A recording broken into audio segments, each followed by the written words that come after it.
இந்த நிமிடத்தை நான் சரிபடுத்தப் போகிறேன் என்ற உறுதியோடு இறைவனை நெருங்குங்கள். உங்கள் வாழ்வில் எது இல்லை என்றாலும், எதை நீங்கள் இழந்திருந்தாலும் அந்த கவலையை இறைவன் நீக்கி அவனிடத்திலே நெருங்குவதற்குரிய வாய்ப்பை இறைவன் கொடுத்து உங்களுக்கு எதை வேண்டுமோ அதை அவனிடத்திலே கேட்டுப் பெறுவதற்குரிய அவகாசத்தையும் இறைவன் நீட்டித்து தருவார். இந்த ஒரு புரிதலை புரிந்தால், இந்த நேரத்தை பயன்படுத்தினால், இந்த நாளை பயன்படுத்தினால், இந்த நொடியை நமக்காக நாம் அமைத்துக் கொண்டால் இந்த உலக வாழ்வில் நாம் வெற்றியை நோக்கி பயணிக்கலாம். ஒரே ஒரு செய்தியை நினைவுக்காக சொல்கிறேன். நேற்று ஒரு உணவை சாப்பிட்டு இருப்பீர்கள். அந்த உணவில் உப்பில்லை என்று வைத்துக் கொள்ளுங்கள். அந்த உணவை இன்று எடுத்து சாப்பிடுவீர்களா? மாட்டீர்களே. அல்லது நாளை ஒன்றை செய்ய போகிறீர்கள் என்று எண்ணுவீர்கள். அந்த உங்களுடைய பசியை ஆற்றிவிடுமா? ஆற்றாது.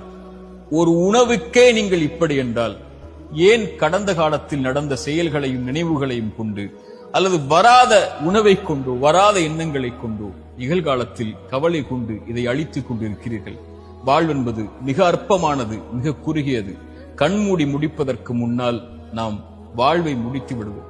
அதற்குள் இந்த வாழ்வை இறைவனை சந்திப்பதற்கான தயாரிப்போடு வாழ கற்றுக்கொள்ளுங்கள்.